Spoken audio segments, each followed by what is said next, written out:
Welcome, everyone. We are pleased you can join us on this webinar, Shifting Masculine Norms to Achieve Equality. My name is Neda Salmanpour. I am the founder and Chief Executive Officer of Global Peace and Prosperity Forum, the organization hosting this event aiming at addressing the important role conceptions of manhood and masculinity play in driving and maintaining gender inequitable practices in the economic, political, and private spheres. Looking at global rates of violence by men against women, violent crime, war, conflict, and violence against children, it would be easy to conclude that humans, and men in particular, are naturally violent and that violence is inevitable. However, there's a growing body of research that supports the finding that violence is preventable, gender equality is achievable, and that there are social norms, patriarchal ideas, and socializations about manhood and power dynamics that drive harmful practices in interaction not only with women, but with other men. Both women and men live within patriarchal power structures, are harmed by these structures, and are responsible for transforming them. However, this does not mean that men and women are harmed equally by patriarchy. Women and girls generally start from a position of disempowerment, societal constraints, internalized subordination, and lack of control over key aspects of their lives and bodies. Deepening our understanding of the full spectrum of these power imbalances and their ripple effects enables us to address key factors to pursue and realize standards of social norms conducive to the creation of a unified and just environment that reflect the inherent nobility and innate dignity of every human being.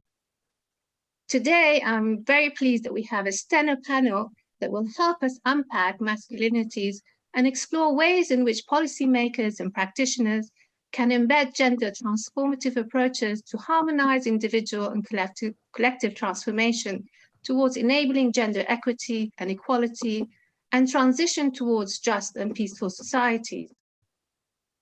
Unfortunately, Baroness Chakrabarti was unable to join us today due to urgent parliamentary business, so it will be my pleasure to be your moderator. Also, just yesterday, the Office of Deputy Executive Director of UN Women contacted me to say Ms. Renier has been summoned to an urgent meeting regarding the UN's response to the evolving situation in Afghanistan today and cannot participate. But we are fortunate that Mr. Vivek Rai of UN Women will participate on her behalf. Otherwise, we're lucky that we have all our speakers with us today. Mr. Vivek Rai is the Deputy Director of Civil Society Division at UN Women Headquarters in New York. His work includes strengthening and expanding strategic, intersectional, and intergenerational partnerships between civil society and UN Women, including through support at the country level, regional, and global level, through advocacy as well as normative and programmatic work. Vivek has worked in the development sector for over a decade, including progressively with UN Women and his predecessor UNIFEM since 2009.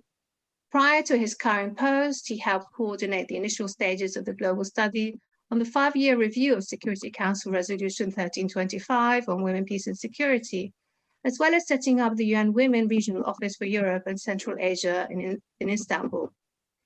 While working for Policy and Program Division, Vivek, thank you for joining us today. So if I may ask, as envisioned in the Beijing Platform for Action, one critical piece for advancing the gender equality agenda is engaging men and boys as a necessary means to transform unequal relationships of power and the social and economic political institutions through which such power is structured.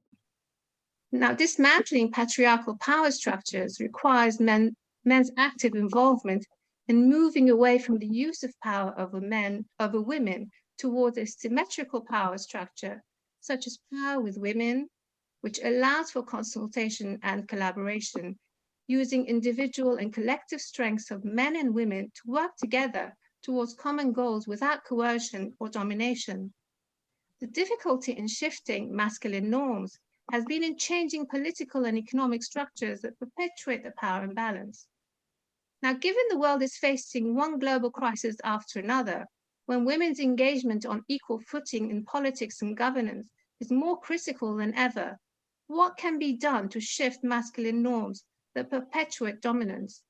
How can we ensure collaboration and collective action, which is the outcome of consultative process and decision-making in which women are strong? Vivek.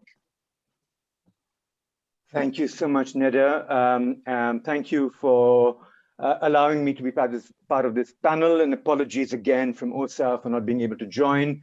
It's great to be part of this group, including such other powerful speakers, including some familiar faces that we've worked with in the past. So, as you've rightly pointed out, taking into account the current political climate that we're in makes it even more vital to consider the work of engaging men and boys in building gender equality. And I use that language around engaging men and boys in a particular manner, which I'll come to in a minute, because as I continue to speak, we are seeing, as you've sort of alluded to, long-term trends and attacks on feminist civil society, on women's political participation. We are seeing a rise in authoritarianism, as you've pointed out. The experience that we have of COVID-19 and the pandemic has also revealed in many ways the fragility of the progress that we've made on gender equality and the scale of the challenges that persist. We have seen, for example, that there have been a surge in intimate partner violence during the lockdown. There have been high job losses, which have specifically impacted women in economic sectors. And we have seen a fairly rapid reversion to traditional gender roles at household levels in many societies, right? So these are signs of stalled progress in many parts of the world. And we really do believe that the feminist work with men and boys is one extremely important means of resisting this slowdown that we are seeing, and of lessening men and boys recruitment and the endorsement of backlash. So from its very inception, we're a fairly new organization in the UN system, as you probably know, for those of you who don't. We were created just over 10 years ago, but from our very inception, and even the work of predecessor organizations that led the work on gender equality in the UN system, we have really understood the need to mobilize all sectors towards the goal of gender equality, including the importance of working with men and boys as allies and agents of change. And we've been doing this with a number of actors, including some of you who are present here, Gary being a very strong example. We are also coming out, since you referenced the Beijing Platform for Action, we are just coming out of the Generation Equality Forum, which was a multi-stakeholder initiative that we led in terms of bringing together governments, private sector, philanthropies, and civil society to come together and talk about fast-tracking the work on gender equality. And one of the things that we talked about was a renewed commitment by the international community to fulfill the agenda of the Beijing Platform for Action, and what are the things that we need to be doing in order to do so. So here are a couple of things to your particular question that emerged from these discussions around the Beijing Platform for Action and the Generation Equality Forum that we believe are useful for us to take forward. So one, going back to the idea of engaging men that I started out with, we actually believe that terminology of engaging men is sometimes far too generic, and also sometimes potentially confusing in terms of a strategy versus goal initiative around the idea of men and boys. So one of the things that we have been working internally among ourselves is to build a narrative for a framing of transforming patriarchal masculinities, which we believe provides clarity on both purpose and process. So the concept of transforming patriarchal masculinities establishes patriarchy squarely as a challenge that we need to all overcome, right? Including the systems, the ideologies, the institutions that create, that embody, that perpetuate this concept. Secondly, what it does, in our view, is to call for a transformative approach, which requires deep and lasting changes in power across different domains. So what is it that we need to sort of focus on? One, much of the work to date with men and boys and gender equality has focused on trying to change individual attitudes and behaviors. And we believe that is extremely important, and we should continue with that. But what we also believe is that this work must be accompanied by enhanced efforts to mobilize men to challenge and transform the patriarchal practices and cultures of social, economic, and political institutions. And that's where we also believe, as the UN system, as an institution that engages with other institutions, that we can play an active role. So what we are trying to say is that it is essential to reaffirm at the same time as we talk about this, we also believe it is also essential, and I want to be very clear about this, that as we talk about what I've just said, I want to contextualize that and frame that within the feminist principles, which must ground and guide this work, right? So at the heart of the reaffirmation of the importance of feminist leadership must be, and for those of you who are familiar with UN Women, this was also at the heart of the founding of UN Women itself, and the founding of the Generation Equality Forum. The emphasis on feminist leadership highlights the need to ensure that transforming patriarchal masculinities programming acts in solidarity with and remains accountable to the broader efforts to secure women's rights and gender equality. One of the ongoing criticisms, as I've just pointed out, has been about the insufficient attention to work with men in positions of institutional power. So a report by ICRW, which is an organization that hopefully some of you know, in the International Center for Research on Women, has noted that most male engagement programming focuses at the individual level, with some work also being done at the community level, without addressing the broader structures of patriarchy within which individuals and relationships operate. Holding leaders accountable for commitments to change such broader structures is a central focus of the work that we in the UN would like to do and would like to continue, and that is also the outcome of the Generation Equality Forum. So that is one specific area that we want to sort of look at.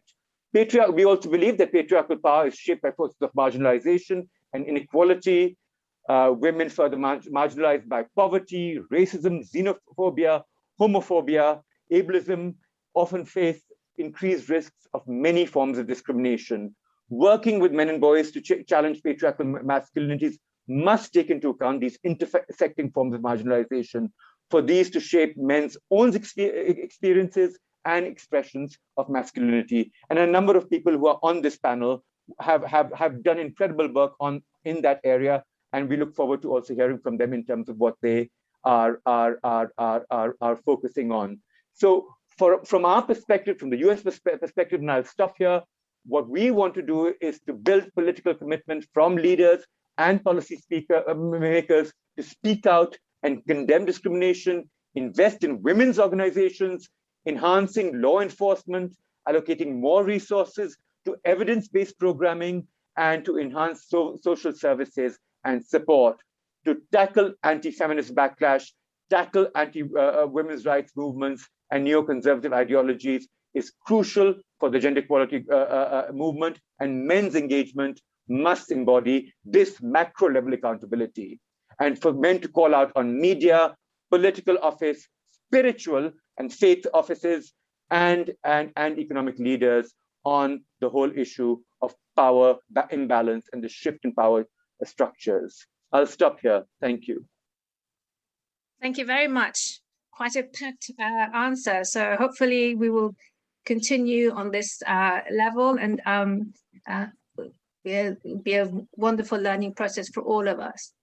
I'd like to next welcome Bathel Misiki. Bathel Misiki is head of the Networks, Partnership and Gender Division at OECD Development Center.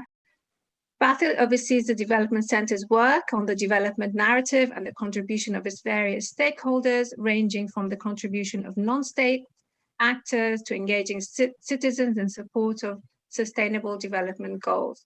She also oversees the OECD's Development Center's work on gender equality. She rejoined the OECD in 2012, and after working in UNDP's Conflict Bureau and UNDP's Democratic Governance Trust Fund.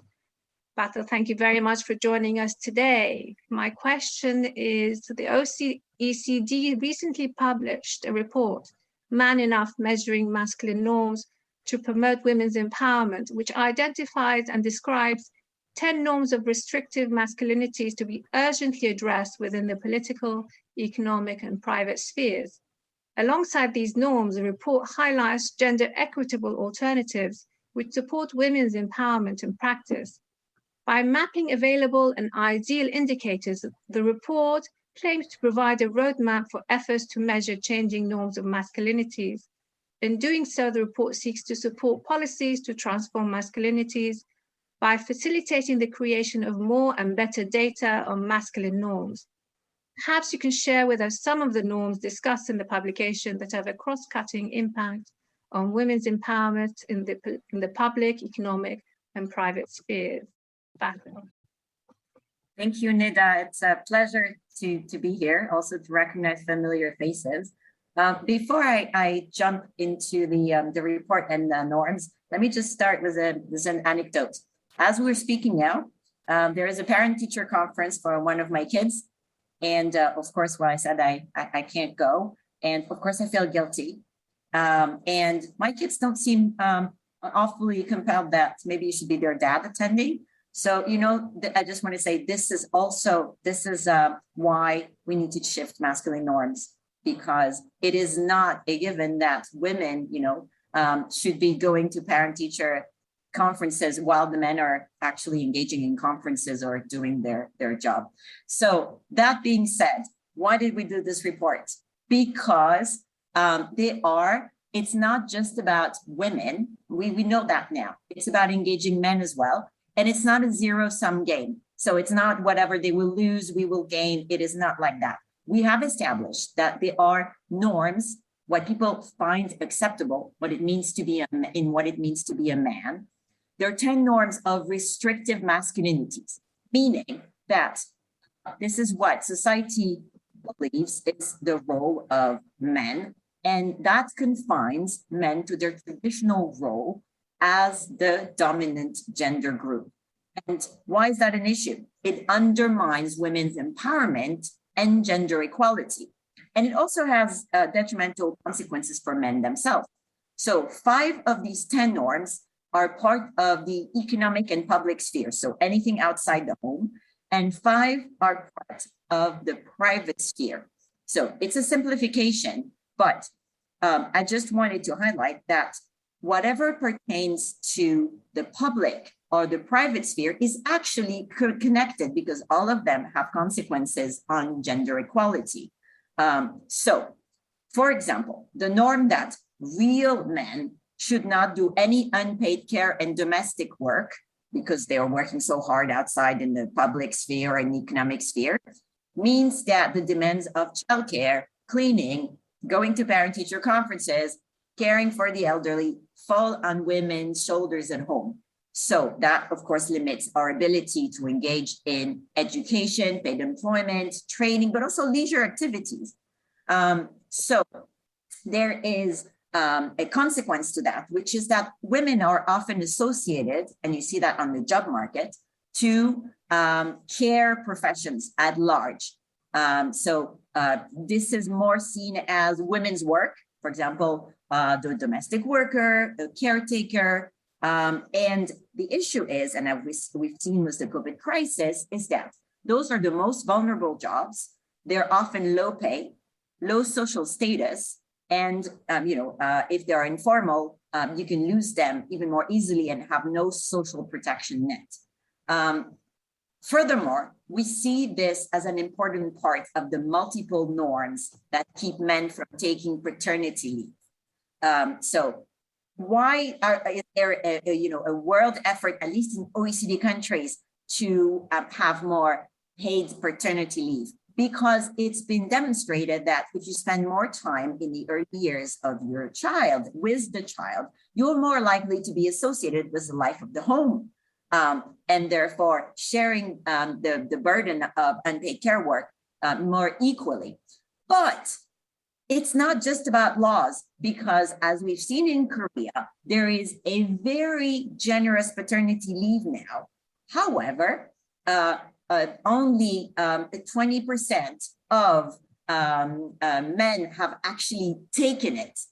If I go further to show you that this is about what people find acceptable, you would, go in our OECD countries, in countries like France, the UK, at 4 o'clock in front of schools, you will find moms and nannies. So no matter how generous you are in your benefits, there is still the question of what does it mean to be a man? And if you tell your colleagues at work, oh, sorry, it's 3:45, I'm going to pick up my daughter and then I'll reconnect, they'll look at you like, they'll say, oh, wow, well done. But what does society expect of us? So those are some of the norms.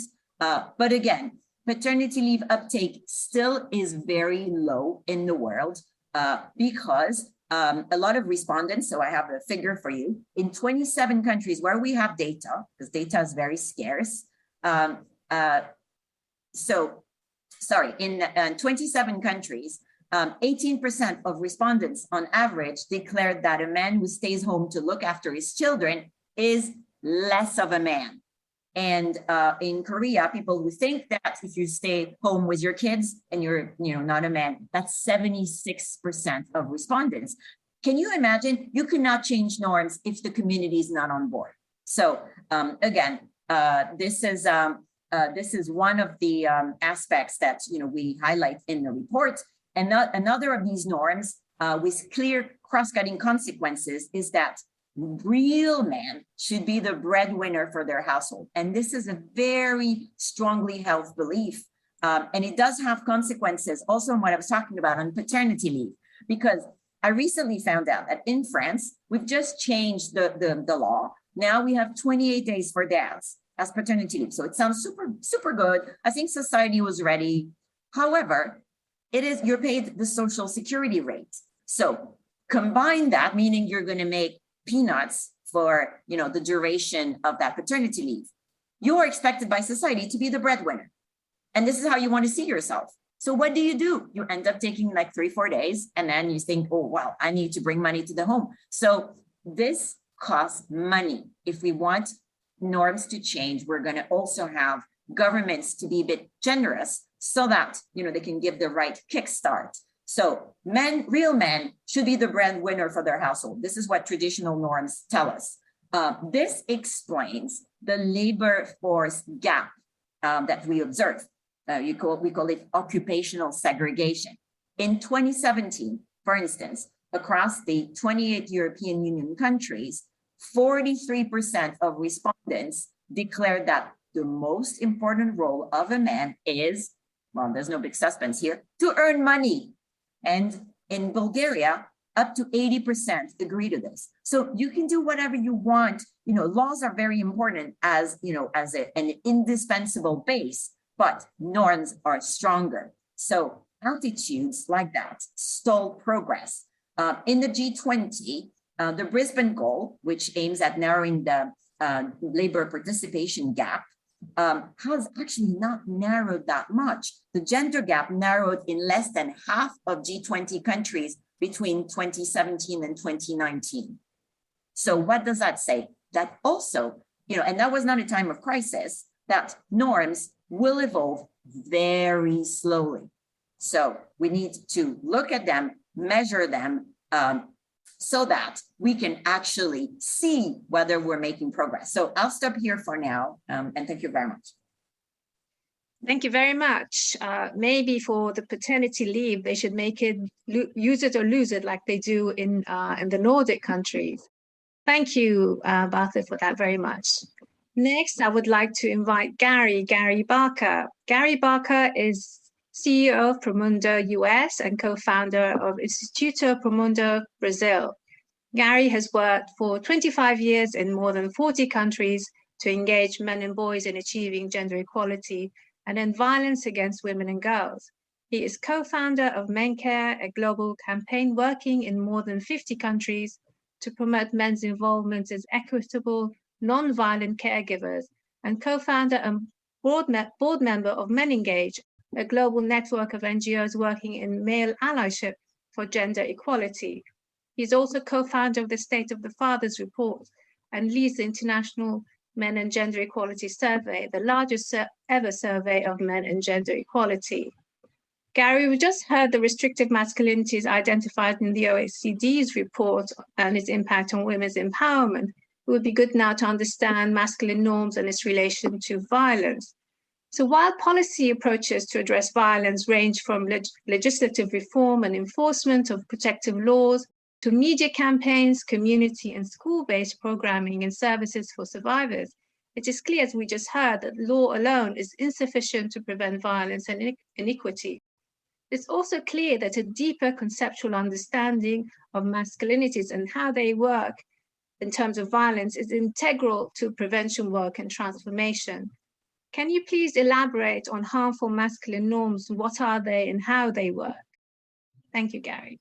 Yeah, thanks, Nida, for including me, and great to see lots of colleagues talking about this. I think, Batil, you did a fantastic job, and you all have been gathering lots of data on just, how prevalent these harmful norms are. It sounds vague, though, and so I think we need to, sort of bring it down to what does this mean in the lives of individual boys and men? Because really, the roots of the global epidemic of violence against women, we know that globally about 1 in 3 women will experience violence from a man at some point in her life. We know that the roots of that are in the ways that boys are raised, the ways that violence are used against boys, the ways that violence pull boys into a certain kind of manhood, whether that's homophobic use of violence, bullying, the making of sexualized ideas about how boys and men interact with women and girls and their bodies, whether that's on video games or on porn or the language we use every day. That stew, that soup of norms is where we see the roots of men's violence against women. It's perhaps seen first and foremost, and I'm sure that Ted and some other colleagues will talk about this as well, in the silence that we create every day about men and boys' violence against women.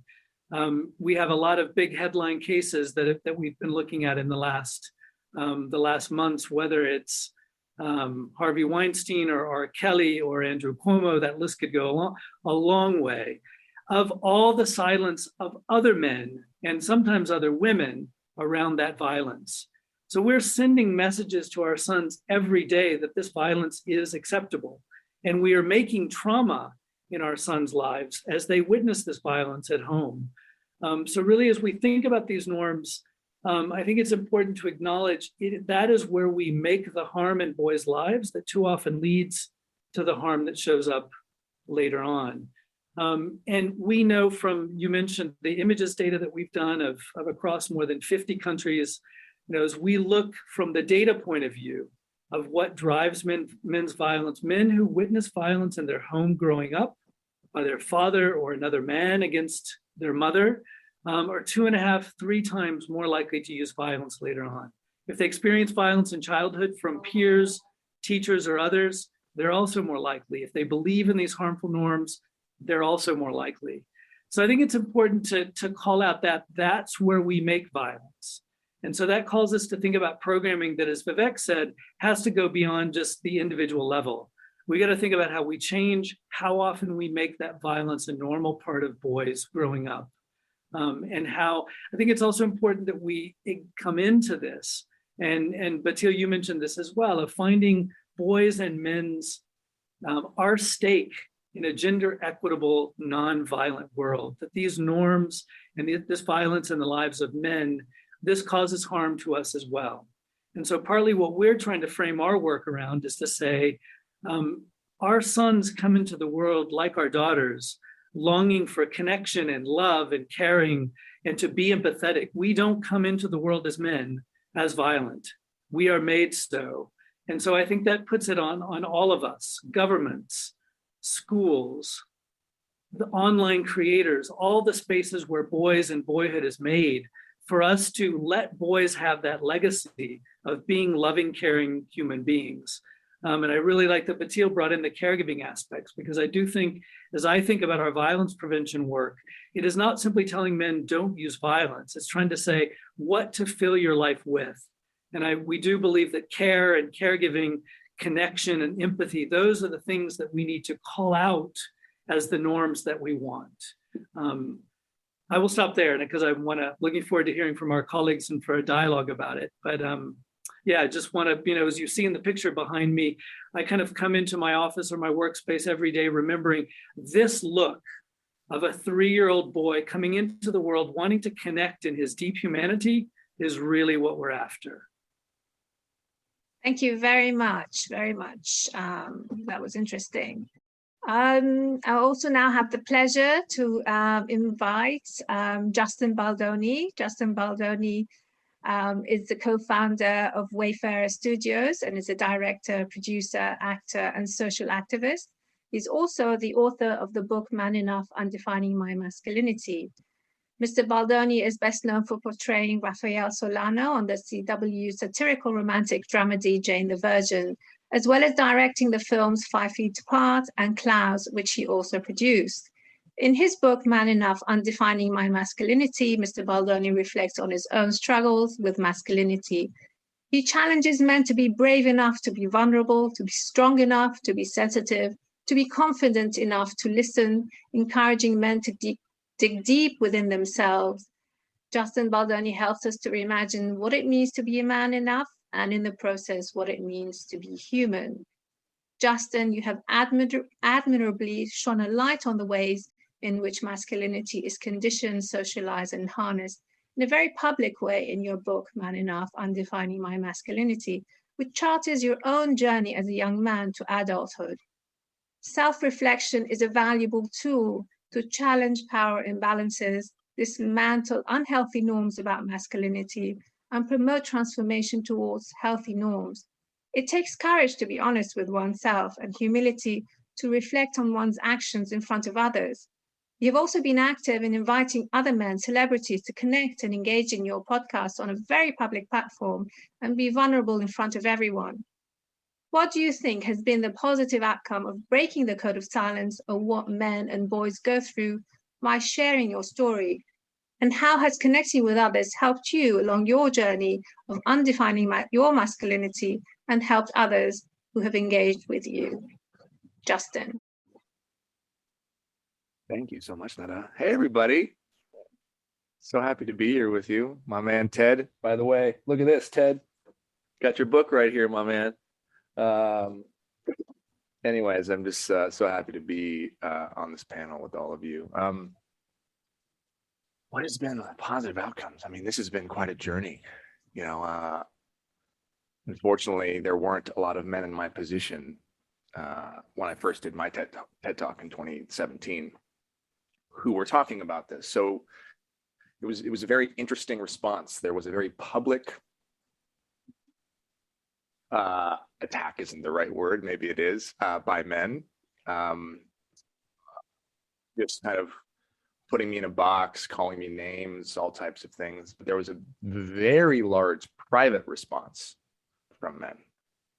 And I found that very interesting, that so many men were reaching out to me privately. They weren't at the place where they could publicly say, hey, Justin, I like what you're saying, or share the TED Talk or talk about these things. But there was a lot of private messages saying, I've been waiting for this. And over the last 4 years and the writing of the book and launching we wanted to take the book and the TED Talk and the teachings, and we did a show called Man Enough, and we wanted to bring it out into the world in a bigger way. And so we started this podcast. And so now we have this long form conversation around it. And what we're finding is that there are so many men who are ready for this. But like anything, unlearning behavior is very hard, right? Our socialization runs deep. I mean, these are things that started 2, 3, 4 years old when our fathers start to tell us not to cry, right? When, as Bell Hooks writes about in A Will to Change, we engage in that act of soul murder, right? That psychic act of self-mutilation. She talks about how the first act of violence that we as men commit in a patriarchy isn't violence against women, it's violence against ourselves. And that's what it is. So unlearning that innate form of violence is a very tricky, hard thing to do because it influences all of our actions. Not just how we move out in the world or how we repress emotions, but how we view women and queer folks and gender nonconforming and trans folks, right? The idea of us needing to take action in order to prove our masculinity as a performance means that we're doing it out of fear and scarcity. And when we do that, it means we're running from something. And what are we running from? We're running from being seen as an entirely different gender. or sexuality, which means that we devalue those things in our lives. And it takes a tremendous amount of work to confront that. It takes deep healing work. It takes therapy. It takes, as what was talked about earlier, policy changes and different reward mechanisms and structures in society. It's an all hands on deck approach, right? Because those of us that are doing this work have a deep fundamental belief that every ailment that plagues this world stems from an imbalance of masculinity. Everything. I can't think of one thing that doesn't come from this issue, which means it is our most urgent issue. You want to fix climate change? Let's fix masculinity, right? You want to fix violence against women, right? As Ted Bunch and Tony Porter and our Jackson Katz talk about, it's not a women's issue, it's a men's issue. All of this stems back to this. And so the response has been, yes, I've been waiting for it, and I don't know how to do it. What can I do? I'm scared. I don't know how to take the next step. I try to be vulnerable with women, and then they tell me to man up. They tell me that it's not okay. And a lot of men don't know what to do. And it's also important, I believe, and I'm not a man saying this to women, and there's many women who say this, bell hooks is one of them, is we also have to recognize the way the patriarchy influences women in this as well, because there's internalized misogyny, right? And so us men oftentimes, and what I've learned, don't have any place to go. We can't go to our men because we can't be vulnerable with them because that's a threat. And many women also suffer from the same idea of this expectation of what a man is supposed to be. So we got to reframe the entire narrative here to create safe places for men to be allowed to be vulnerable with men. And that's what we're trying to do with Man Enough, to try to say, men, we're not attacking you, right? And yes, if we are the problem, that also means we're the solution. And there's nothing that us men love more than finding solutions.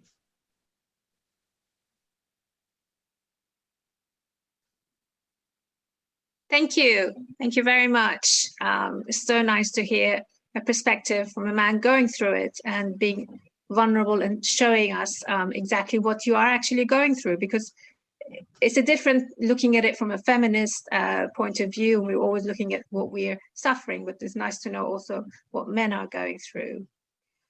So I would like to now invite Ted. Ted Bunch is Chief Development Officer of Call to Men. Ted is the author, educator, activist, and lecturer working to advance gender and racial justice and create a more equitable society. As the Chief of Development Officer for Call to Men, Ted is internationally recognized for his efforts to prevent violence against women while promoting a healthy, respectful manhood.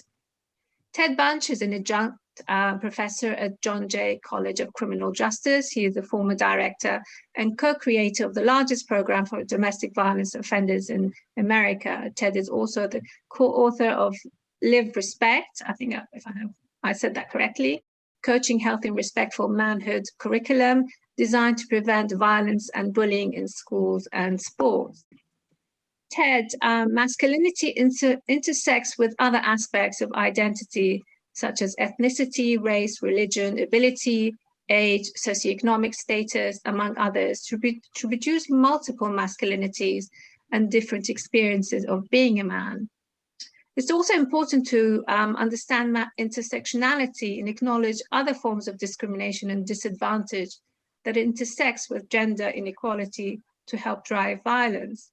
When gender intersects with other axes of marginalization, women are usually more likely to experience multiple layers of discrimination. Can you elaborate on the intersection between masculinity and race and help us understand its impact on women as well as men? Ted. Thank you, Netta. Thank you so much. Thank you, Justin. Great to be on the panel with you, Gary, Bathil, and Vivek. Thank you so much. You all said a lot. You really have touched on so many points. I put some of my information and the information of A Call to Men in the chat. And above that, when Justin was speaking, I put the link for his book and the TED Talk. It doesn't look like the TED Talk was live. So Justin— I forgot to show, I've got his book as well. Oh, there we go. So there's resources in there, folks. So before I get into intersectionality in particular, I just want to touch on a few things that were said by the other panelists, if I could, because there was so much there. one of the things that Justin was saying, and I so appreciate Justin, not only who he is as a man, the spirit he brings to the work, but also using his platform, his influence to move the needle, because that's what we need more of. We need more of men who have influence and platform, and especially over other men, to be able to bring this work forward. Whether we're looking at any industry work we're looking at, we need male leaders to be the ambassadors, to be the voice of this work, always with systems of accountability to women. So thank you for that, Justin. And Justin said something about when the TED Talk came out, he had a lot of men reach out to him privately, but not publicly. And it reminded me of a campaign we had recently. It was a Father's Day campaign that we had an IG campaign that said, you know, based on the Book of Dares, which is 100 Ways for Boys to be Kind, Bold, and Brave. It's really written for boys in elementary and middle school. But we pushed the dare of dare to say I love you to another man.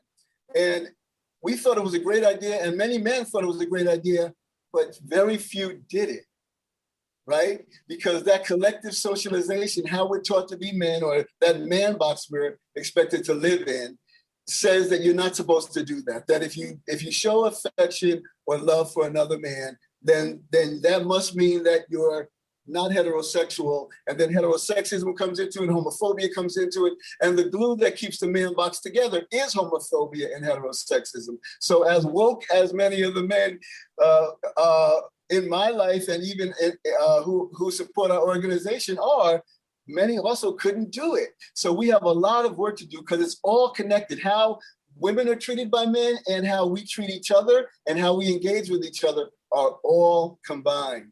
Also, Bethel, thank you for the equity at home conversation. That gets lost, and we really appreciate that. COVID has not only shown a lot of disproportionate impact of people of color, but also of women at home. So that was really an important piece. And then Vivek, you said something around which we talk about too, transformational patriarchal masculinity. And that's exactly what we need to be talking about, because it is really about the patriarchy, right? And wherever I've gone, certainly in the United States, but all around the world, it all looks the same, right? Patriarchy looks the same. Women are seen as having less value. Women and girls are seen as having less value than men and boys. Women are seen as a property of men, and women are seen, and girls are seen as sexual objects. That's everywhere we go. Where there's patriarchy, that's what you find. And that's where you'll find violence against women. And as Gary mentioned, around the silence, when we talk about violence against women, first of all, with this conversation, this is not an indictment of men or of manhood. It's actually an invitation to men, that we've all been misinformed. We've inherited this patriarchy in the same way that certainly in the US and around the world, folks have inherited anti-Blackness and racism. It's been inherited. We're all swimming in the same water, right? But now the layers have been pulled back, so we now know that we have a responsibility if we're in that privileged group. And my privileged group happens to be men, and also class. I'm middle class. I'm not missing a meal. I have shelter. You know, that's a privilege as well. So I just wanted to bring that up. And while the overwhelming majority of violence against women and girls is men's violence, the overwhelming majority of men are not violent, but we're silent about those that are, and that's as much of the problem as the violence is. Actually, those men are only doing it because they can get away with it, because we don't say anything about it. So that's where, as Gary and Vivek and Justin said, men are the solution. If we're most of the problem, we're going to be most of the solution, right? So I really wanted to touch on those pieces, as well as what was mentioned around, I think you said it, Netta, that men are not naturally violent.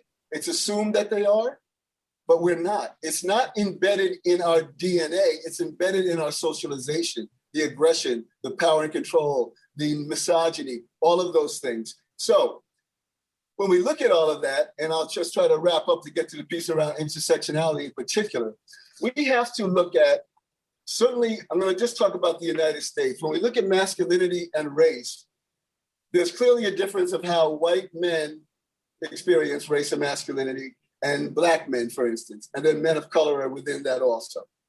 Clear difference, where I have male privilege in my community, but I don't have race privilege, right? And when we look at Black women, or women of color, if we're going to address the work with men, we have to understand the working with women and women of color. All of our work have women at the center of it. We have systems of accountability to women, whether we're working with high schools, colleges, middle schools, professional athletes, corporate America, military, grassroots organizations, wherever we are. We are looking for the women in that community. So if it's a college, we'll go to the Women's Center and ask them what's going on, because they're the ones dealing with whatever the issue is. If we go into a community, we're asking the women what's going on, because they're the ones dealing with the community.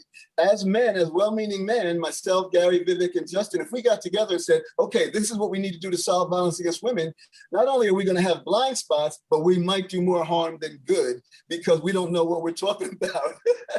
Even though our intentions may be good, we need women to say, no, that won't work because of this, that, and the other thing, right? So we'll get a lot of things right, but we'll also get a lot of things wrong. In the same way that if well-meaning white folks were to say, we're going to end racism and not have voices of color in the room with them, you're going to miss a little bit, right? Like, no, thank you. Let us be involved as well.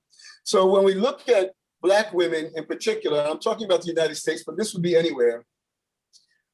In the United States, the women's movement, the violence against women's movement, has really been the main voice of that movement has been white women. The feminist analysis has been more of a white women's feminist analysis. And as a result, race or the lack of race construct is missing. So for instance, when I ran the Battlers program here in New York City, the largest in the country, over 25 years ago, we've been doing call to men for 20 years. I'll just give you a quick example. Police weren't responding well to domestic violence. They were saying, take a walk around the block to the man and those kind of things. We've come a long way since then. But I remember clearly that white women were saying, we want the police to come because not enough is being done. And Black women were saying, no, we want the violence to stop too, but we don't want the police to come because a lot more is going to happen than him just being taken away for what's happening here with me. Right? So the feminist perspective, it has to be looked at from an intersectional lens. And then when we're looking at how women are impacted from an intersectional lens, we then know how to engage men. And I'm going to use the word engage, Vivek, even though I love what you had said, because if we say, all right, man, we're going to talk about transformational patriarchal structures, ain't nobody going to listen. They're going to be like, no, thank you. But if we say, you know what, we're talking about healthy manhood and how to be the best men we can be, then they get in the door, we close the door, Vivek, and we say, okay, we're going to talk about patriarchal, we're going to talk about transformational patriarchal structures, right? Because we have to really put the books where they can read them, or the food where the goats can get them, so to speak. So we have to have an intersectional lens, not just on race and gender, but on class, right? On whether it's immigration, whatever that oppressive system is, we have to be able to see through those lenses. And the only way we can do that is to have women in that community share with us what their experience is, because that's where the intervention needs to take place. And as all of us have said, and then I'll turn it back over to you, Netta, as all of us have said, prevention is the key. We want to go upstream to where these things never happened in the first place, where we want to prevent these things from happening. In order to do that, we need to increase and promote a healthy, respectful manhood that values women and girls and those in the margins of the margins. So when I'm talking about violence against women, I'm thinking of who's the most impacted. Well, let's address Black trans women and go for the margins of the margins and then work toward the center. And then everybody's going to be taken care of. Thank you, Netta. Thank you. I hope everyone's enjoying it as much as I am. These conversations are really, really getting into what, masculinity means for everyone. So if you want to uproot masculinity, patriarchy and injustice is no longer just being consciously aware of it. We have to be unconsciously aware of what we're doing, unconsciously, sorry. So if I can go back to Vivek, Vivek, the framing of much of male engagement work is focused on the individual, as we've heard, and relational aspects of masculinity, rather than engaging in more transformative work that challenges the fundamental assumptions upon which masculinities are constructed. This would necessarily involve addressing the gendered operations of power and injustice, the uses to which masculinities are put in the maintenance of social hierarchies, their intersection with other systems of inequality. This is a concern UN Women self-raised in their recent published report, Working with Men and Boys for Gender Equality. Perhaps you can share with us what policies UN Women consider effective to reform structures and institutions that perpetuate them. Vivek. Thanks, Nida. And I'm mindful of time, so I'll be really, really quick, because in a manner of speaking, even that question that you asked, I mean, Ted has answered that already in a far more eloquent manner than I could. The focus on intersectionality, I think, is a crucial element, as Ted has pointed out, in terms of the work that we want to take forward, both at the individual level, but also at the structural level. And I think this connection between that individual, framing everything Gary and Justin have talked about in terms of individuals, sort of like this thing, with the idea of a structural change is going to be critical if we are really going to bring about this transformative change that we are talking about. I'm being mindful of time. I'm actually going to pick up on something in the chat where people asked about he for she. Now, many of us who were part of this, and Gary might remember this, who were part of the initial thinking around grief, there was a lot of tension around the idea of he for she, even the nomenclature, right? He for she was a problematic kind of this thing. Anyway, we went with it and we rolled with it. And the idea originally was what, right? The he for she campaign was about people clicking on something they were committing to, shifting the power imbalance as far as gender equality was concerned. But that was essentially what it was. Any of us could go on and click on it and put our names there and say, we are he for she, and we get a little badge saying, we're part of this movement. But responding to what is going on, to the question that you asked, what we have done, in fact, is actually shift the needle on that and say, what are we going to do with he for she? We're going to work with universities to bring about change in educational systems. We're going to work with governments. We're going to work with the private sector. So, let's work with the film industry to actually bring about structural change. So to balance that individual change that all of us are talking about, which is essential and critical, but then link that up with what does that actually mean to shift structures? Ted talked about the police and how different people respond to the police. Let's start working with the police structures to sort of to bring about the kind of change that we want to see from that structure. That is part and parcel of the policy work that UN Women is also sort of looking at, right? The whole idea of what does it mean in policy work to be a man or a woman, to completely negate the big, broad spectrum that exists in between, right? The fact that whether you want to call it gender non-conforming or to actually look at it as a spectrum of identities that we all sort of embody, and how do we actually not just sort of focus on that in terms of how we respect each other, but to actually bring that into structural areas, right? So, for example, I come from India. In many parts of South Asia, the fact that we are now bringing about legal recognition for the third gender, that's a structural change versus an individual change. So how do you bring about policies and laws that actually respond to this is going to be critical to shifting this power imbalance. And I'll stop here. Thank you. Thank you very much. Can I go back to Batho? And again to your OECD report. The OECD report proposes a series of indicators designed to measure these norms using a SIGI lens by analyzing legal frameworks, attitudes, and associated practices. Can you elaborate and tell us how these indicators could be best used to promote gender equitable masculinity? Thank you, Nida. Yeah, we get into the nerdy part a little bit. So let me tell you that and why we share, a title with Justin and our cover is much less appealing. Let me tell you also why, in spite of that, we think it makes sense and it adds to the contributions that others are also making. So why do we need data?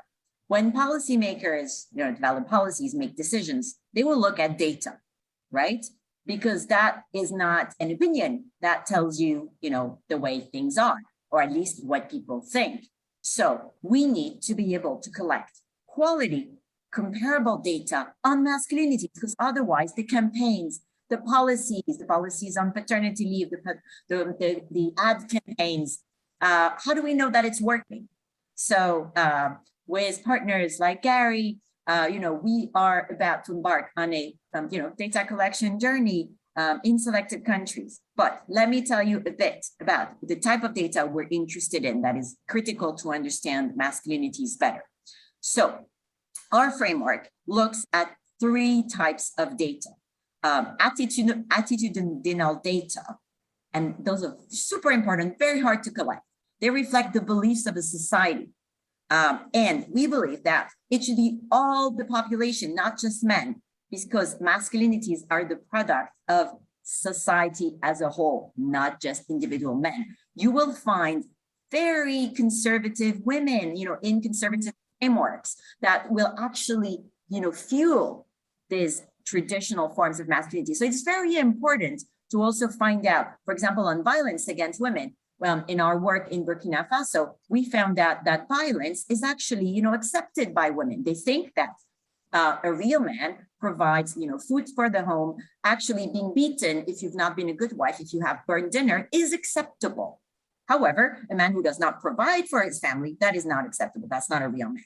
So understanding what men and women think is acceptable in terms of gender roles is critical. Second type of data we're looking at is practices. Practices is basically, what is actually happening on the ground. So the gender pay gap, for instance, that's a very important data. But if you don't look underneath in terms of people think that it should be men who should earn more money, you will not be able to address this gender pay gap or this occupational gap, properly.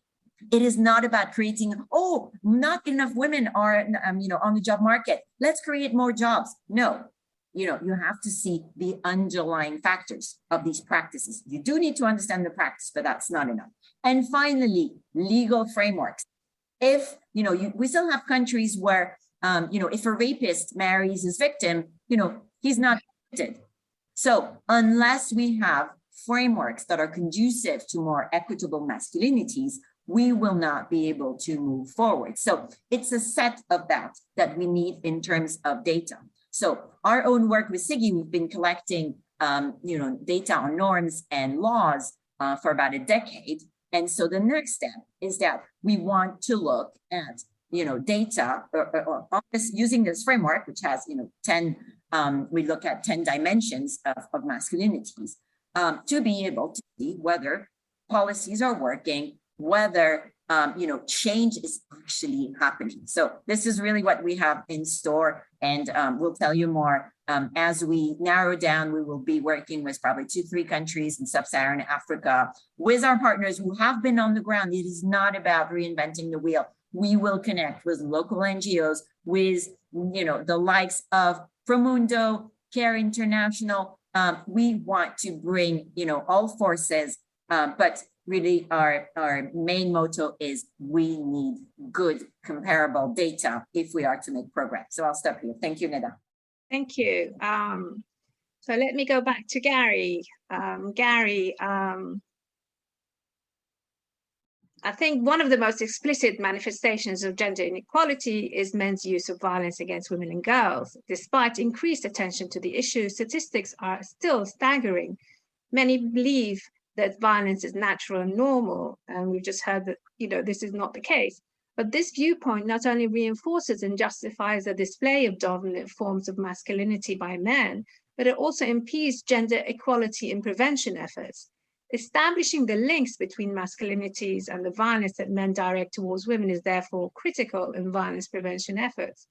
Can you please explain the connections between masculinities and violence and help us understand why men and boys are disproportionately likely to perpetrate so many forms of violence as well as suffer certain forms of violence?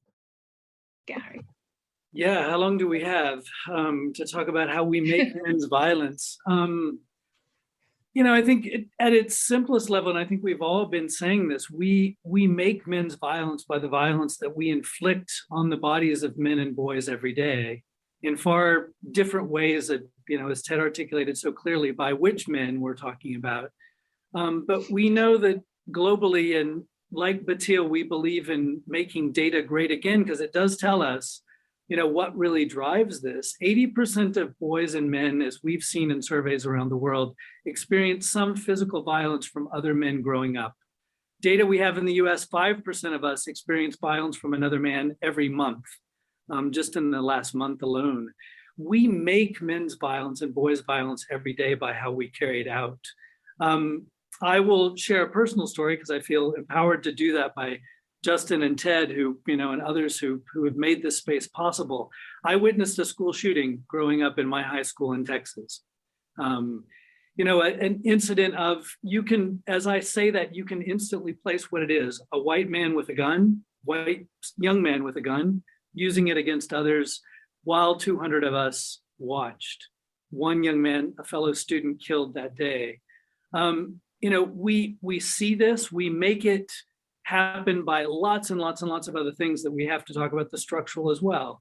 This country, the US, where I sit, we have the highest civilian gun ownership in the world. We have just spent 20 years in one of the most expensive military ventures ever in the history of this planet. And we continue making an idea that the solution to problems is sending mostly men to use violence to solve them. So I think as we talk about both the individual and the structural, we have to talk about those deeper issues as well, about how we make violence so normal. One of the spaces that Promundo has been working lately with the folks at the Gina Davis Institute is looking at how we make violence normal to boys in the places where they hang out, video games and TV. Boys ages 8 to 13 in the US are the most likely to play games and be online. What are they seeing? Mostly women doing caregiving, women as competent, women connecting with others, men not caring, not being very competent at caregiving, using violence to solve problems. Video gaming, an amazing space for connection. I love to play them. Learned a lot about them from my daughter. And, it's an amazing place of socialization, particularly, in these moments of COVID when we're all, in front of our screens. At the same time, what did we see? Half of the games out there, the modal point of action, the most common form of action, is a white man killing someone else. And so we've got to talk about how that steady diet, that's not a cause of violence, it's one of many, many factors in there. But we do have to talk about just that steady diet, that our sons get a steady diet as well of porn as as the new sex education, what they can see there for positive around learning about what is erotic to them, what is a way to connect in thoughtful ways, but also just how much it is a diet of domination, of objectification of women, the words that we use around sex of conquest and I'll hit that, I'd hit her. All that feeds into this steady stew of continuing to make boys and men violent. And that makes it really difficult for us to take a step back and say, that's not where we come from. That our deep humanity as men and boys has to be about rescuing how we come into the world, which is needing and wanting love and connection, that we as a species are love and care junkies. That is what we thrive on. And I think in this work, to feel a sense that we can achieve that structural change, I think we have to go back to that. That is really what will drive us to bring men and boys to be part of the solution in this, and to break this notion that violence is our birthright as men. And I'll stop there. Thank you very much. Very interesting conversations that's developing and learning for all of us. I'd like to go back to Justin now. Justin, you highlighted peer pressure as a young man, shared stories that made us understand the often unrealistic expectations placed on boys to achieve manhood, and the fear of failure that forces boys to man up. Often the feeling of failure as a man drives men to violence against other men and women, substance abuse, or suicide. There is a stigma associated with seeking help. You mentioned going to therapy. What has been the reaction to you encouraging breaking the silence and stimulating conversation on the issue of men's depression and legitimizing seeking help, including mental health among men and boys? Justin. First of all, I love listening to everybody else here. It's food for the soul. And Gary, you nailed it, man, especially on the porn front. Look, I think that one of the greatest myths of masculinity is that we have to do it alone. We are sold that from an early age. We see it in our fathers, if we have them, uncles, see it in media. We are what we consume, really, which I think is what Gary was getting at. And it's a recipe for unhappiness, discontentment. And, you know, when we talk about how the patriarchy hurts everybody, I think it's really important to see just how deeply it hurts men without comparing trauma, without saying, oh, but it hurts women more. Of course, we know that it does, but it deeply hurts and affects us men.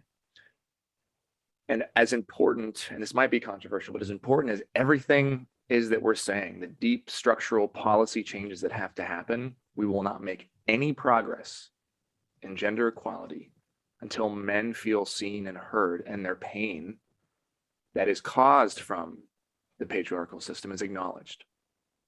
There will not be any progress, and that's just my opinion, because what we're going to be doing is we're going to be trying to treat a symptom and not the root.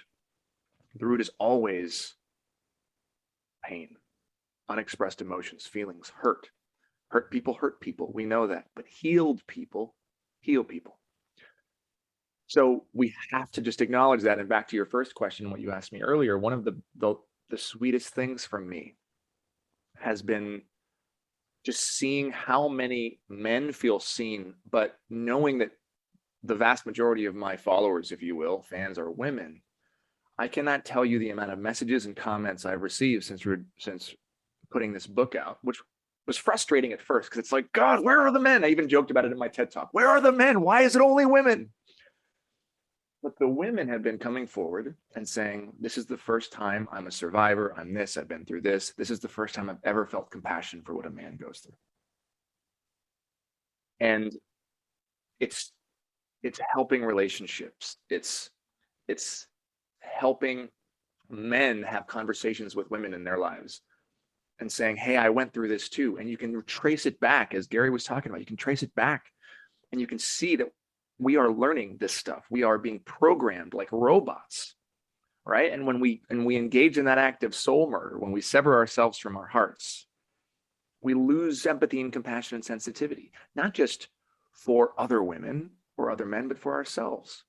So we got to go back to the root of the problem. So we're not going to get anywhere unless we can address the deep trauma and healing that needs to happen in all of us, but especially us men.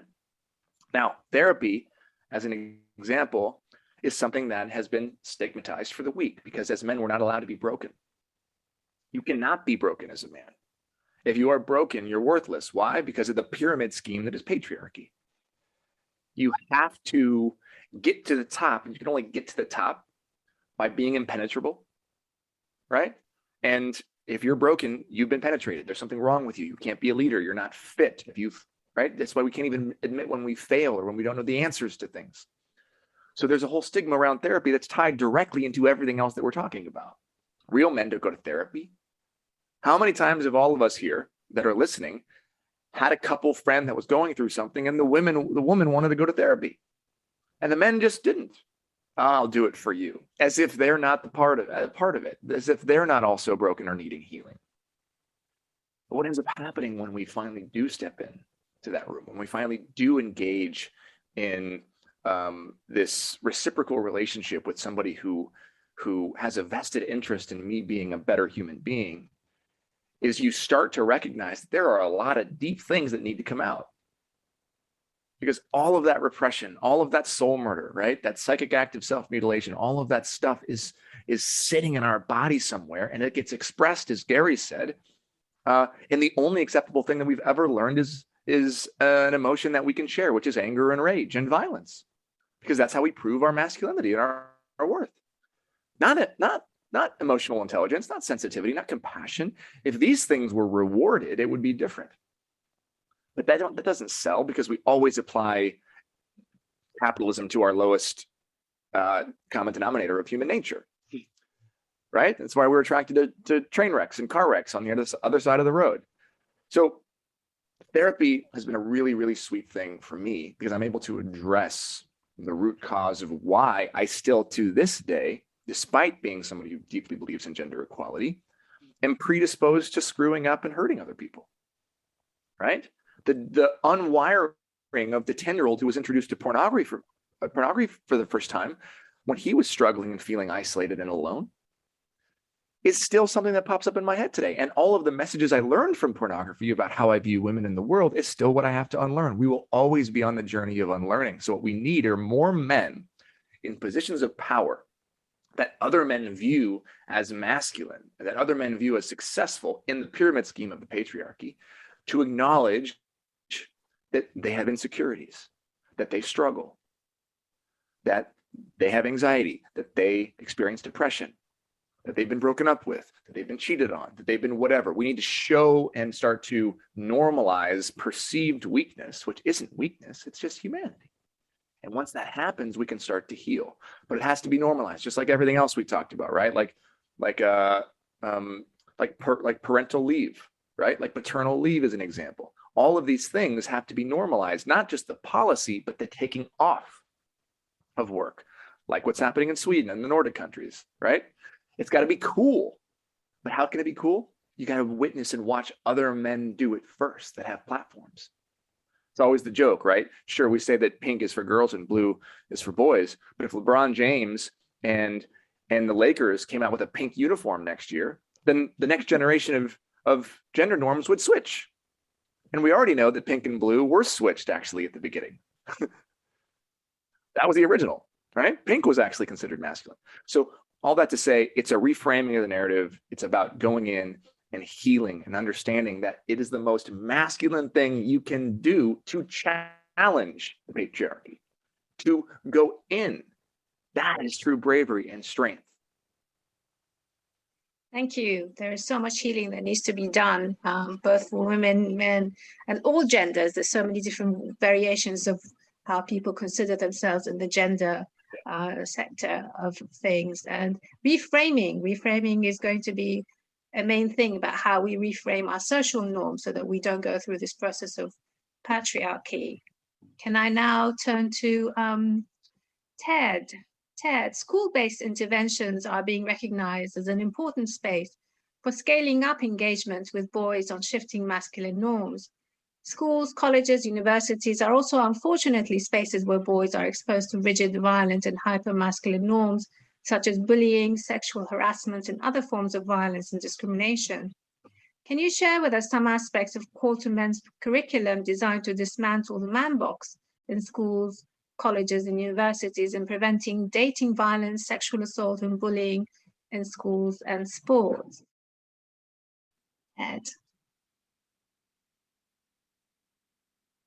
Ted, you need to unmute yourself. Thank you, Neda. Thank you. Again, I just want to thank the folks who shared before me, and I just want to show what we're witnessing here: the vulnerability and the transparency that we're seeing here between men is something that is strong, shows strength, but also in our experience, and we've been in front of a million men at this point over the last 20 years.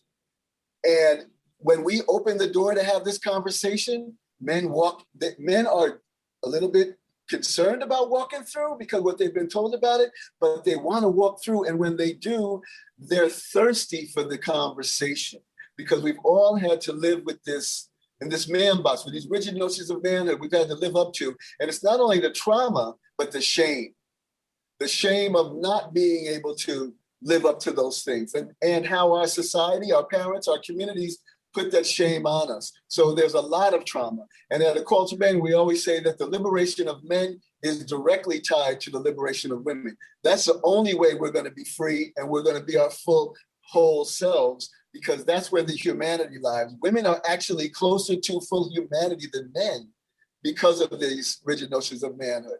They're further along. In general, I'm speaking with generalities. So the conversation with our youth, Neda, to your question, is the same. And actually, when we go into, so we have the Book of Dares, which is 100 Ways for Boys to be Kind, Bold, and Brave.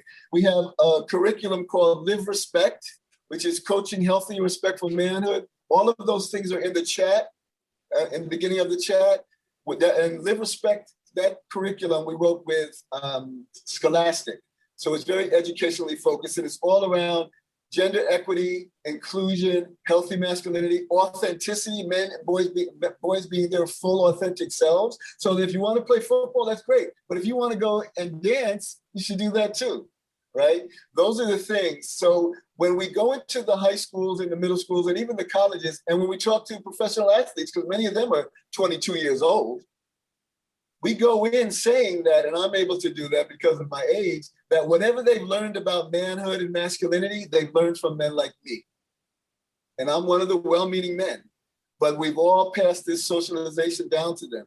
They've learned that women and girls have less value. They've learned that women are the property of men. They've learned that women and girls are sexual objects. In our Live Respect curriculum, I'll give you an example. This is in the US, and I'm sure it's true wherever else we've gone, because I've asked the question wherever else we've gone, but this is what I want to share. We interviewed high school boys from all around the United States, affluent, wealthy communities, schools from those communities, financially challenged communities, indigenous communities, Black, white communities, every group of youth that you can imagine. We took a sample of about 1,000 kids, and we asked our high school boys, can you define consent? Only 19% of boys could define consent. 8 out of 10 could not, which explains sexual assault in the military. It explains sexual assault on college campuses. It explains why girls and women between 16 and 24 are at the highest risk for being sexually assaulted, because our boys think no means try harder, because we don't teach them any different. And as Justin and Gary brought up, they're looking at pornography that's misogynistic and violent. In the United States, it's estimated that by 5th grade, 80% of all boys have seen pornography, and it's violent, misogynistic pornography. It's extreme. When I grew up, it wouldn't even have been sold anywhere. It's that extreme, right? So they're seeing this violence and this abuse and thinking that that's the way they're supposed to engage with girls, because, or in any other relationship, because we're not having conversations with them, especially as men, about respect and value, boundaries, and about consent. So I bring that up to say that our kids need the conversation. They have to have it, because that's where sexual assault comes from, dating violence comes from, all of those issues around the man box that they're taught around unhealthy masculinity. We need to reframe it. So our conversations with our boys are very similar to our conversations with men, because it's really the same thing. It's just they're the next generation coming up. So we'll use examples that they relate to, but they already know all of the things that we're talking about. By the way, men live about 6 years less in the United States, 6 years less than women, because we're dying from all these stress-related illnesses, because we're not asking for help or going to therapy or talking about it, as was mentioned earlier, but we're also doing more high-risk things, because that's how you prove that you're a man, and you're supposed to suck up the pain. You're not supposed to go to the doctor. If I go to the doctor, I got to talk about what's going on with my leg. That's why many women on the call, if they have a man in their life, are going to go with him, because they're going to ask the questions and they know he's not, right? Because it shows vulnerability. So all of those things is also what we talk to our boys about, because again, it's about prevention. So when we talk to boys in high schools, colleges, middle schools, we don't not only have a curriculum for them, but then we want to engage with the men who are in that community, who they look up to. It was said earlier on, the men who have influence. So I want the athletic directors and the coach. I want the person over creative arts. If there's men over creative arts, I want them to be a part of this conversation. I want anyone who has any sort of influence who's male in that community to also have those conversations with the boys based on our curriculum. So it's really about having the same conversations that we would have with men, but really just kind of bringing it to the conversation in the language that our youth can experience. Thank you very much. So we're running out of time, but I still want to go through our questions. Back to Vivek. Engaging men to challenge gender inequality on the basis of harm it does to women and girls and their lives is a common rhetorical strategy, as well as a compelling one. In addition to what we've heard, to the broader ethical and social gains, men as individuals benefit from greater equality through healthier relationships with the women in their lives. There is also a robust body of evidence confirming that gender equality is intricately linked to issues of social and economic security, as well as peace and stability. The best predictor of a state peacefulness, more than levels of wealth, levels of democracy, or ethno-religious identity, is women's equality. Should we reframe the conversation on shifting masculine norms to achieve equality to shifting masculine norms to liberate humanity from the shackles of violence and achieve peace and prosperity? Vivek. Thanks, Neda. And I think in a manner of speaking, again, this question has also been answered by colleagues before me already. So I'm not entirely sure if I should go into any depth around this. But just to say, from our perspective, I think that the idea of framing conversations, framing discussions, and entry points that we want to bring in to bring up about a shift are what we need to be all focusing on, and that's exactly what all of us have been talking about, right? How do we do things particularly at an individual level, and how do we do things at a structural level? The importance of having data, I would completely agree with Bathil. It's crucial to this in terms of the cases that it builds, in terms of whether we want to frame it in terms of what equality looks like, what liberation from violence looks like, because at the end of the day, they actually mean the same thing. And I think that's what we need to sort of like really focus on. I do want to pick up on that point around violence, and of course, again, on this one, Gary has also spoken at greater length on this. The issue around online violence. I mean, Ted's talking about young people. We were talking about educating young people and sort of like this thing. One of the things that came out very, very strongly in the Generation Equality Forum that we just came out of, when we talked about intersectionality and we talked about intergenerational movements, right? The focus on what is happening, the backlash on online violence that we are seeing, I think requires a certain degree of greater thinking and a greater conversation that we need to have, including with people who are in positions of power.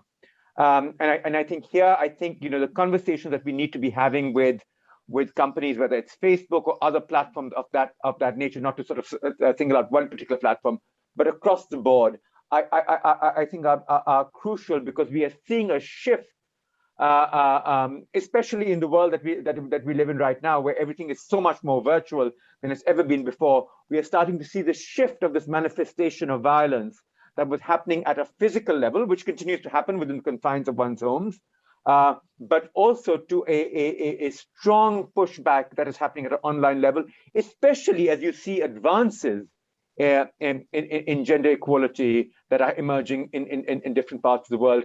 And I think that particular violence of misogyny that we are seeing online is also strongly directed at people who are gender non-conforming. So I want to pay a particular emphasis on that. And I think some of the conversations that we need to be having are critical to focus on that. And that's, again, where data collection actually becomes more important. And in a manner of speaking, and I say this with not enough information, and Bathil, you might correct me, but the fact that it's happening online potentially makes it easier to document in terms of data collection. And so we need to be, more mindful of that and put more of our attention there. So I haven't directly answered the question that you asked, but I wanted to actually pivot to this one because I think that question had actually been answered. Thank you. Let me go to Bathil now. Bathil, again, back to your report, the OECD report also provides alternative vision of gender equitable masculinities across political, economic, and private spheres. Can you share with us some of features of this gender equitable masculinities and the impact they have on women's empowerment? That before I jump into that, I just wanted to go back to what Vivek just said about online violence. We often talk about the digital gap. So women are not as much online, but actually, I'm a bit concerned about how much, we see nowadays, especially since COVID, digitalization as the solution to all our problems. Being more online means the possibility to be harassed. Young girls, on Instagram, it's having very detrimental effects. And these platforms perpetrate these traditional forms of, gender roles. So, I love the idea of having the Lakers, dressing pink. I really believe, people always ask us, and I'm sure it's the same, when it comes to UN Women, I mean, us who tend to see a lot of programs, what works to change gender norms, or what works to change masculine? I unfortunately don't have the answer, also because we're lacking data. So I'm sure there's been wonderful initiatives that could be replicated. We have documented, and others have documented a lot of them, but we don't know. However, public figures, entertainment is critical because we associate with these stars. When you see a boring kind of institutional video, or, we can communicate as much as we want, but I'm sorry, my sons don't find what we do very sexy, and honestly, it might not be. So I would love to see also more Hollywood feature films, portray, convey, communicate around these more positive forms of masculinities. Now, let me go back to the framework. You may have noticed that, unlike my fellow panelists, I've talked mainly about gender equality. It doesn't mean that toxic masculinities or traditional masculinities and their effect on men is not important or not of interest. We have decided to focus on, what defines the norms, the data we could look at that define traditional masculinity, as opposed to what we call gender equitable masculinities. Going back to my point about this is not a zero-sum game. I very often hear, including male colleagues in private, will tell you, this kind of payback time. I don't want my sons to suffer, or to be, put aside. And it's not about that. They will, from a societal but individual point of view as well, they will gain from having more inclusive, gender equitable masculinities. So what we're trying to promote, in that framework we propose, is a flexible alternative, to these restrictive masculinities. Flexible because, first of all, masculinities, and we use the plural, they change over time and culture. If you go to the Samoa Islands, and if you go to Honduras, the definition of what it means to be a man will differ. So you also need, that's a societal bargain. You can't just impose one sort of masculinities. However, as we've seen, we do know that the behavior that are toxic and detrimental to the whole society. So what we're also suggesting in this framework is that the division of labor between men and women should also be flexible, but being the only breadwinner, the man being the only breadwinner, not doing unpaid care and domestic work, that model does not work. And it's actually detrimental to the economy. The loss of not having women, in productive employment is huge. It's way beyond rights. Rights are critical, but this has a cost. So my personal crusade is that I want ministers of finance, ministers of labor, as they devise their recovery plans for COVID, to include these notions that we need to look also at gender, at norms, and how society defines, what it means to be a man and what it means to be a woman. Otherwise, these policies will not change anything. Or, so if you're trying to help women get back to work after COVID, and you realize in a certain sector, they are mainly entrepreneurs, give them vouchers for social protection so that they can get help at home with childcare, because that's what they need. And if your tourism sector relies very heavily on SMEs, helped by women, help them get back to work in a way that makes it acceptable for the bargain at home to also become acceptable. You can't, say all of a sudden, oh, we're all gonna drop our household responsibilities and go to work and do what men used to do. This is not how it works. It's a bargaining. It's a societal. It's a social contract.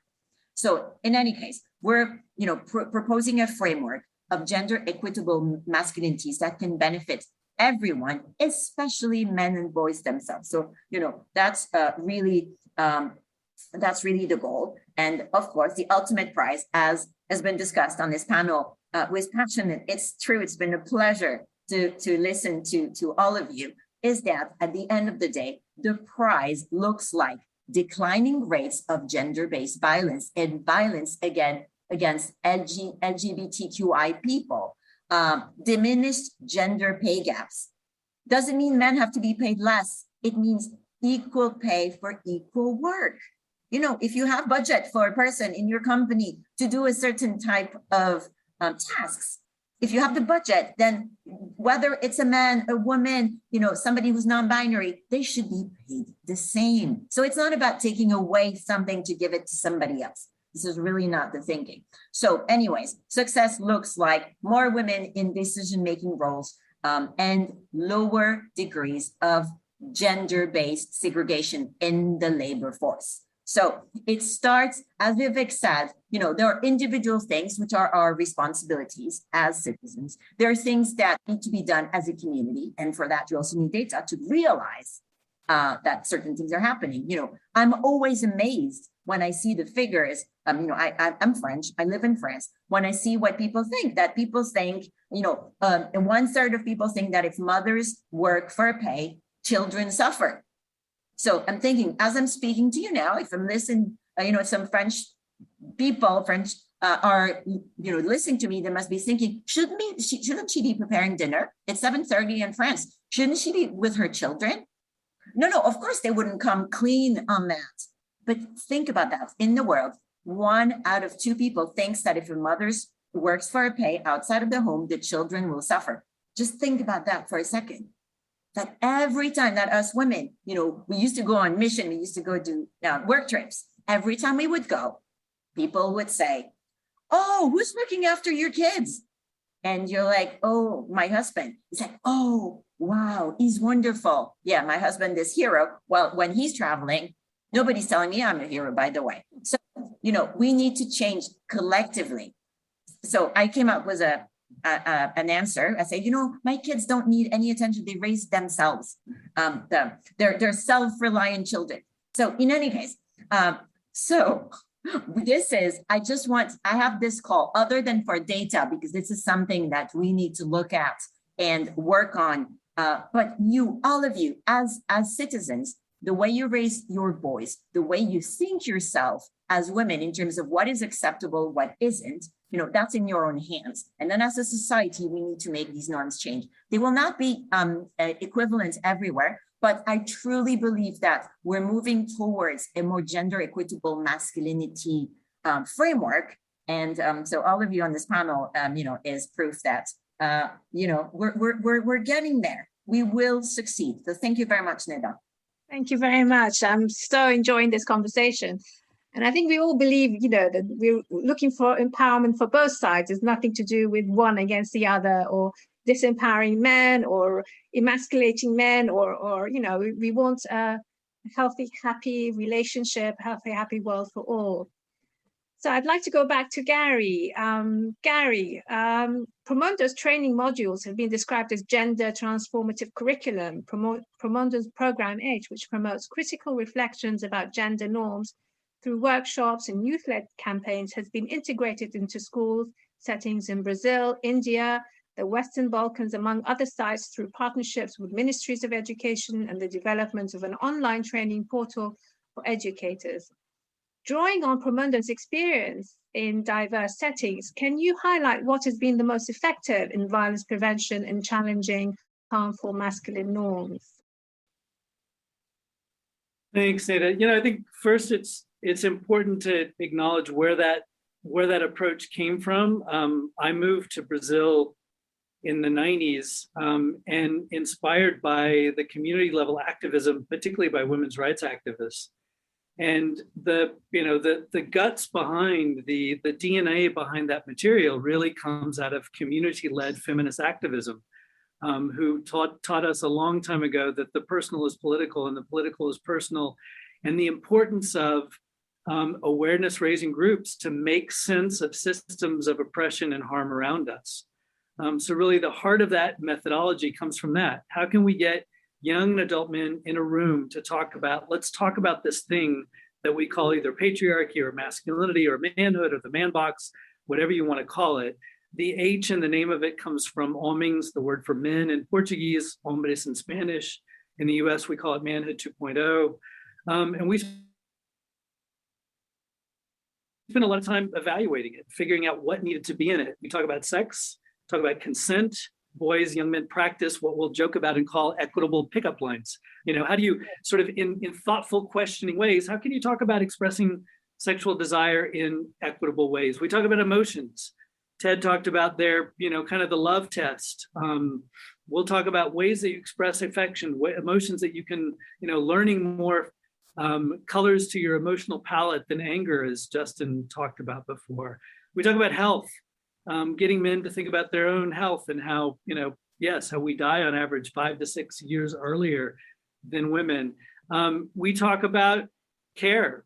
Who does it at home? One of the homework activities is getting young men to go home and do some care activity they've never done before and come back and talk about it.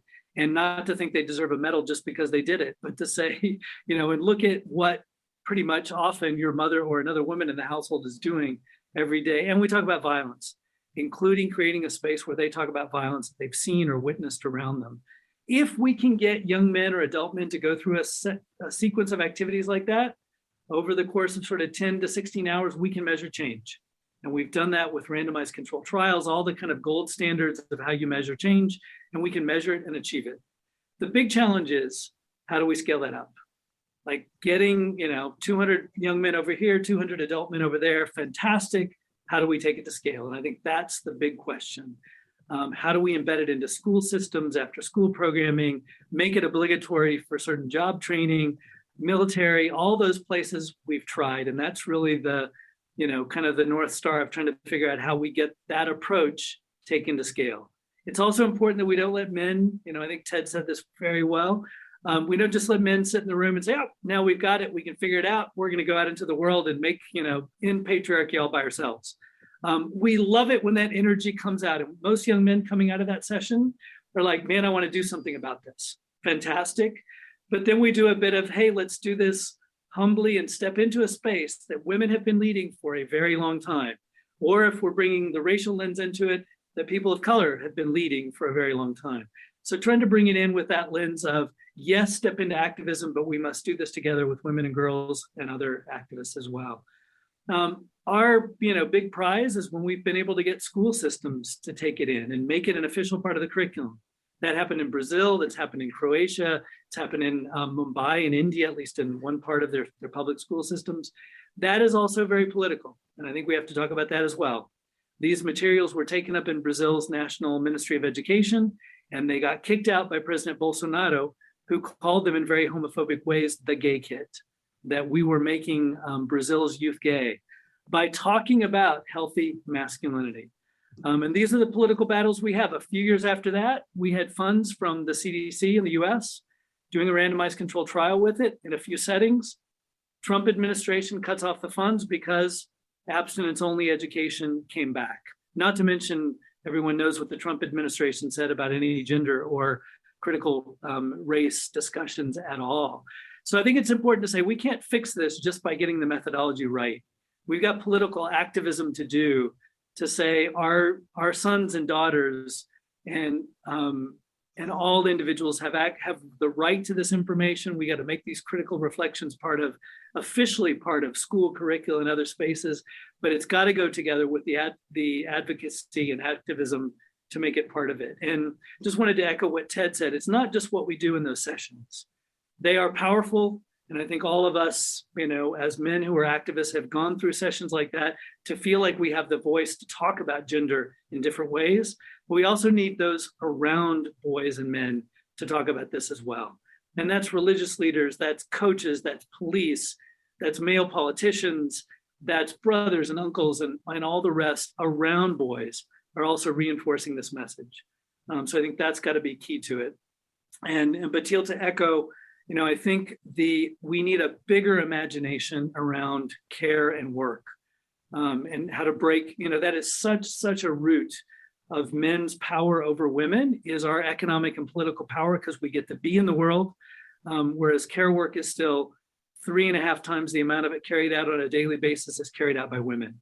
And it is telling that no country in the world, we do every 2 years, the State of the World's Fathers report, It is telling that no country in the world has a policy on the books that says we believe we will achieve equality in care work. And even the UN documents on this that we look to as our, kind of our development goals, does not say that we believe we will get to a moment of men and boys doing 50% of the care work.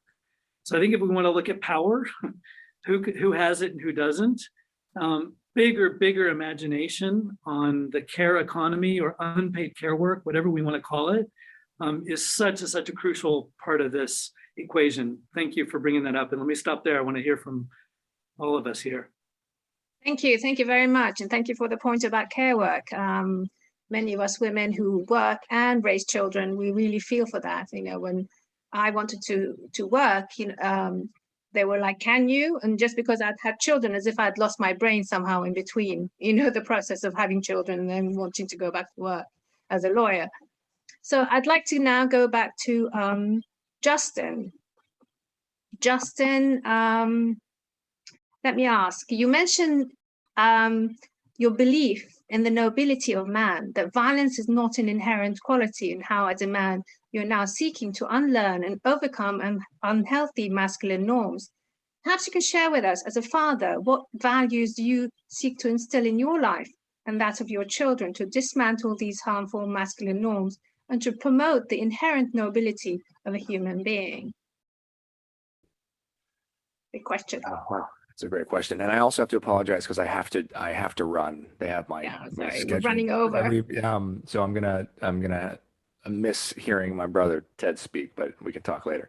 And I just want to also offer the reason I'm building the Man Enough brand is to work with all of you to help amplify your efforts in any way that I possibly can. And I hope we can continue this conversation afterwards, as Ted and I have done.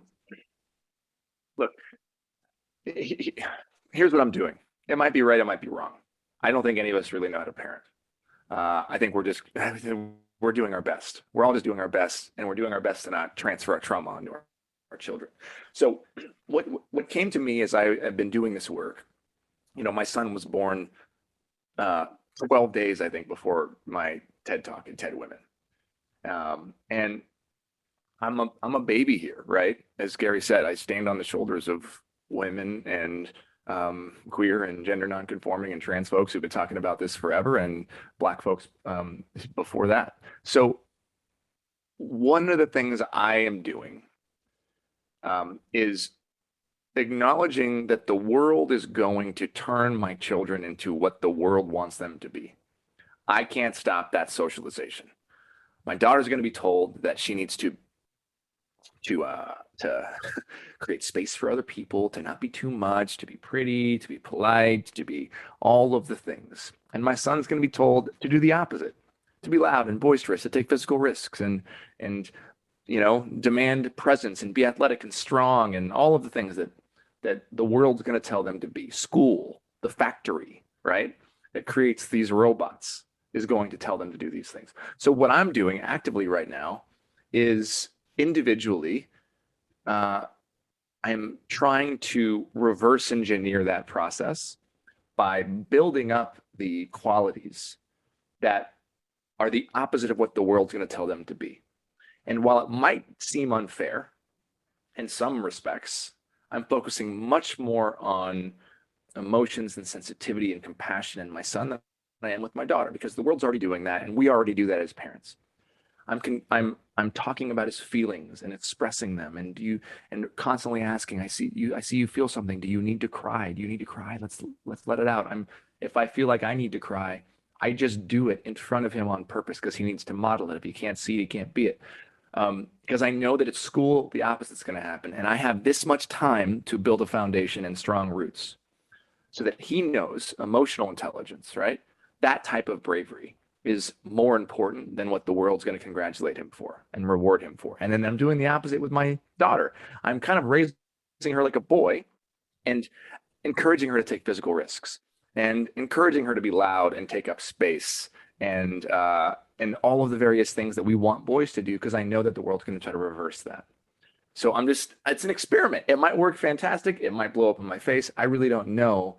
But the most important thing is understanding that my actions today are their actions tomorrow. So modeling it, showing me doing housework, right?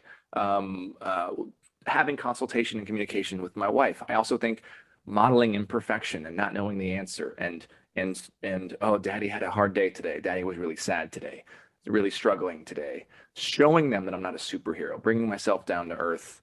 And then at the same time, just kind of reversing before it starts the heteronormative gender norms that the world's going to place on them. And I just want to end with this quote, because I love this quote so much, and I think it applies to everything we're talking about. In the Baha'i Faith, Abdu'l-Baha says, "The world in the past has been ruled by force, and man has dominated over women by reason of his more forceful and aggressive qualities, both of body and mind. But the scales are already shifting. Force is losing its weight, and mental alertness, intuition, and the spiritual qualities of love and service, in which women is strong, are gaining ascendancy. Hence, the new age will be an age less masculine and more permeated with feminine ideals, or to speak more exactly, will be an age in which the masculine and feminine elements of civilization will be more perfectly balanced." And at the end of the day, that's what I think we're all working for. It's not dismantling masculinity and saying it's bad or that we all have to be one or the other. It's realizing we're an amalgamation of both. That's what makes us human. And that's what gives me hope, because I do believe that there's hope. You all give me hope, and I was so grateful to be here with you all. So thank you guys so much. Thank you so much. And thank you so much for sharing that quote. So it's a beautiful quote. It's touched everyone. So a lot of people in the chat saying they love it. Thank you so much. And thank you, before you leave, for taking the time and being with us today. I really appreciate it. I know you're such a busy, busy schedule. So I'm really grateful for you having joined with us today. Thank you so much. I have to now go to Ted before we end, because we're over time, but it's sad to finish this beautiful conversation that we're having, and such an enriching conversation. Ted, our last question to you is, children are socialized into particular gender beliefs and practices from an early age, as we heard. These associations become automatic, and gender inequalities become normalized throughout the life cycle. So engaging with young boys in a relatable and relevant way is essential in raising gender equitable boys who develop healthy relationships in adulthood. And we've heard about your book of dares, which you co-authored. Can you please tell us, and that's been described as a direct answer to parents' cries for building healthy masculinity, respect, and emotional literacy in their sons. Can you tell us a little bit about the tools that you use in the book? Sure, and I'll keep it really brief. I know we're over, but I just want to say the Book of Dares is 100 ways for boys to be kind, bold, and brave. And we just took the concept of dares. We interviewed 1,000 boys around the country. They love the idea of dares, but they're also terrified. And we now took that and kind of turned this on its head to these positive challenges for boys. And there's 100 of them. And they're in 3 buckets: healthy masculinity, authenticity, and gender equity and inclusion. So it might be wearing, one dare is wearing your favorite female athlete's jersey to school, right? And there's a dare, and then there's a vignette about the dare on the opposite page. One is around fair pay, where we go into this thing where there's a boy and a girl who are washing dishes for the week. They both did a great job, but at the end of the week, the girl gets $30, the boy gets $27. And there's a dare in that, and so they're having that conversation. So there's lots of dares just around authenticity. Dare you to express, to share 3 emotions you expressed today. So those are ways of just preventing, right, the things as we grow up later, that boys are able to see that, okay, I can have feelings other than anger that I can talk about. I can do other things other than these rigid notions of masculinity that I've been told I have to do, all of those things. So that's the Book of Dares. And it's a great tool for parents or anyone working with middle school or elementary school to have entry points of conversations around media, all those things. It's all in the book. And then finally, I'll say that while Justin was on it, he has a much larger platform than myself, for instance. It's not just about the people who have influence and platform in a larger community sense. It's about you. It's about the men in our community. We have influence and platform over over our family. We have influence over our family. We have influence over friends, whatever social networks we're a part of, whatever groups we're a part of. So we can still bring this conversation on the ground level, right? And hopefully people on a higher level with more of a platform, and we meet in the middle around these things. So thank you all very much. It was great to be on the panel with everyone. Thank you so much. We're over time. I can't take any more questions, but it's been such an enriching, delightful, enjoyable learning conversation. And I hope everyone has enjoyed it as much as I have. And I can see from the chat that everyone has been enjoying it very much, and everyone has been very grateful for all the comments and contributions made by our panelists. Thank you so much for taking the time being with us today. And also thank you for our participants for being with us today. And hopefully we can engage again and continue with this work with the wider circle. Thank you, all of you. Thank you very much.